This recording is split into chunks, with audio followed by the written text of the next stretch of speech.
Alors, il y a des scènes incroyables qu'on peut citer, c'est notamment la scène du spectacle où justement Ricky pense pouvoir dompter cet être mystérieux venu du ciel et où finalement tous ces spectateurs sont aspirés comme dans les entrailles de cet être et c'est vraiment dégoûtant. On entend des bruits horribles et donc évidemment O.J., Emerald et Angel sont dans la maison et donc se demandent ce qui se passe parce qu'ils entendent ces bruits atroces et à un moment donné on va dire le monstre, l'être maléfique recrache tout ce sang sur la maison et donc évidemment ça fait aussi référence j'imagine à plein de films d'horreur que vous auriez pu voir et donc Jordan Peele à ce niveau-là a vraiment voulu montrer à quel point de façon donc métaphorique ce monde de l'industrie du cinéma, des médias, etc., de vouloir toujours faire du buzz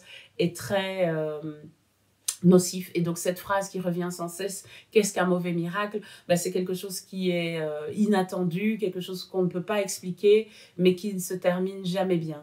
Et voilà, je pense que Jordan Peele a voulu aussi faire ce lien avec le fait que voilà, dans l'industrie, on a beaucoup exploité les animaux, et donc les choses ne se passent pas toujours comme on le croit. Ils peuvent avoir des attitudes inattendues, voilà, même si on croit les connaître, on ne peut pas toujours tout prévoir. À s'adapter à eux plutôt que croire qu'eux vont s'adapter à nous ou vont pouvoir adopter le mode de vie des humains, c'est que l'accident qui s'est passé avec le chimpanzé, Jordan Peele s'est inspiré d'un fait divers qui a vraiment existé avec un chimpanzé qui s'appelle Travis, qui était adopté par une famille et qui malheureusement à un moment donné s'est retourné contre la meilleure amie de la dame de cette famille qui l'a défiguré. Et donc Jordan Peele s'est intéressé à ce phénomène clairement et donc c'est l'image qu'on voit à un moment donné de cette dame dans l'assemblée qui a le visage voilé mais en dessous comme son voile s'envole on voit qu'elle a été défigurée. Donc pour continuer sur la lancée, je pense qu'un grand soin a été apporté au son. C'est assez fou que ce soit dans les moments plus silencieux, dans les moments de bruitage. La musique également y participe énormément. Donc vraiment, Jordan Peele a su s'entourer d'une équipe très très brillante.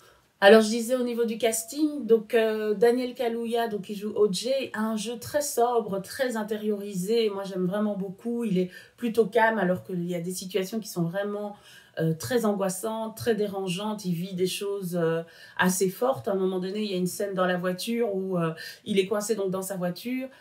Emerald et Angel sont dans la maison. Il veut aller jusqu'à eux, mais voilà, le monstre est là et donc il n'ose pas sortir de la voiture et j'aime vraiment bien cette scène et c'est là que Jordan Peele a réussi à quand même mettre de l'humour dans son film, c'est que il veut sortir de la voiture et il referme la porte en disant nope et en faisant non du visage et je trouvais que cette scène était assez drôle parce que voilà, on sent qu'il bouillonne à l'intérieur, qu'il est vraiment pas à l'aise, mais qu'en même temps il pense bien que c'est pas une bonne idée de sortir de sa voiture à ce moment-là.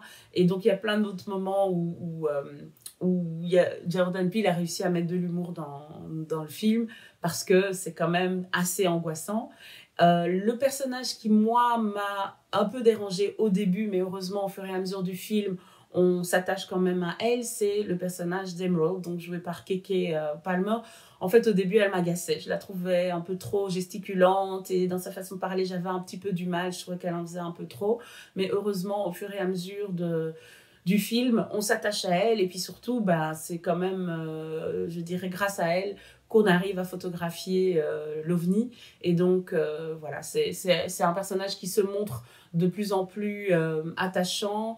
On a de l'empathie pour elle et surtout, c'est un personnage qui n'est pas cliché des filles dans les films. Elle a vraiment du caractère, elle est indépendante, elle a de la jugeote et elle se démerde, elle comprend les messages que son frère lui envoie pour agir en conséquence. Et donc ça, j'ai vraiment beaucoup aimé. Pour parler de l'aspect plus diversité, dirons-nous, j'ai aimé que Jordan Peele mette donc évidemment 2 acteurs noirs en tant que protagonistes. Il y a Angel qui est joué par un acteur sud-américain et on a Steven Yeun qui est d'origine asiatique. Et ça, évidemment, pour moi, c'est très important. Je trouve que c'est très beau de voir cette diversité à l'écran. Ça fait vraiment du bien, même si c'est pas forcément ce que Jordan Peele veut mettre comment dire, il ne met pas l'accent dessus tout au long du film. Au contraire, c'est des personnages lambda, ils auraient pu être joués tous par des blancs, mais j'ai aimé le fait que ce soit à l'image des États-Unis, puisque quand on va aux États-Unis, il y a une grande diversité de communautés, et ça c'est vraiment important de le montrer et on devrait le voir plus. Un aspect que je n'ai pas vu chez les autres non plus dans les autres vidéos, c'est qu'à un moment donné, au loin, on voit la maison du parc d'attractions, donc la maison de Ricky, et on entend la voix de Ricky qui parle et qui explique qu'il va pouvoir montrer un phénomène qu'on n'a jamais vu, etc. Et moi, je trouve qu'avec l'ambiance angoissante qu'il y a, avec l'obscurité, moi, ça m'a fait penser un peu aux réunions du Ku Klux Klan. Je ne sais pas si vous y avez pensé, mais je trouve qu'il y a quand même quelque chose d'un peu de cet ordre-là où ces réunions un peu nocturnes, un peu secrètes. Donc évidemment, ce n'est pas de ça qu'il s'agit, mais je trouve que en termes d'ambiance, moi j'y fais référence parce que ça m'a donné un peu cette angoisse-là de quelque chose qui est secret et qui, en général, ne se passe pas bien pour les Noirs des États-Unis. Le personnage d'Emerald veut faire un plan parfait, elle veut filmer l'alien et se faire de l'argent avec, et ils appellent ça le Oprah Shot. Et donc évidemment, le fait de nommer Oprah Winfrey dans le film, c'est aussi à l'image de ce qu'est cette industrie du cinéma, de la télévision, où en fait on vient pour se montrer, où on peut du jour au lendemain avoir sa vie qui bascule pour le bien ou pour le mal, parce qu'évidemment aller parler de ses problèmes à la télévision, ce n'est pas sans conséquences. Et donc c'était intéressant que Jordan Peele appelle justement ce shot The Oprah Shot, et que du coup il se voit tout à fait chez Oprah parler de ce phénomène. En résumé, c'est un film original qui a vraiment besoin d'être vu une deuxième fois, voire une troisième fois. Apparemment, il a été tourné dans des conditions qui permettent de le voir en IMAX, donc je vais essayer d'aller le revoir dans ce système-là. C'est un film qui est unique et qui, je pense, fera vraiment réfléchir encore longtemps et qui va énormément influencer les films qui suivront. Donc voilà, je vous recommande vivement d'aller voir le film, que ce soit pour le casting, l'image, le son, la musique et bien sûr le thème que ce soit des ovnis, mais aussi le thème de l'industrie du cinéma au regard de ce qu'on vit aujourd'hui.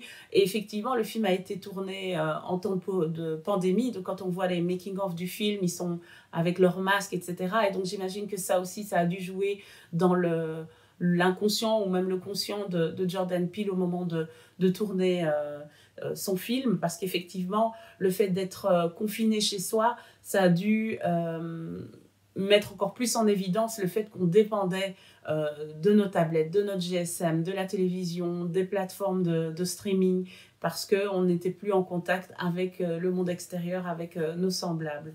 Voilà. D'un point de vue spirituel aussi, c'est un film qui fait vraiment réfléchir parce que, ok, c'est une métaphore de l'industrie du cinéma, mais certains pourraient le voir comme une forme de divinité extérieure qui vient nous rappeler à l'ordre et qui nous dit « Vous voyez, vous faites n'importe quoi, et bien voilà, vous allez être punis. » Donc c'est un film qui peut être vu de façon poétique, philosophique et spirituelle.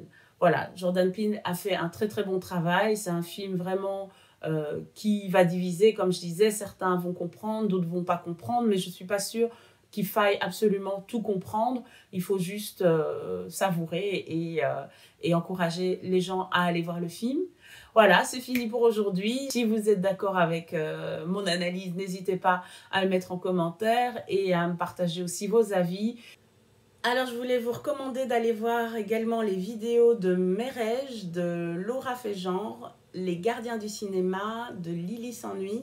Ce sont vraiment des très belles vidéos à propos du film et j'espère qu'elles vous plairont aussi. Merci de me suivre et à bientôt pour une prochaine vidéo. Au revoir!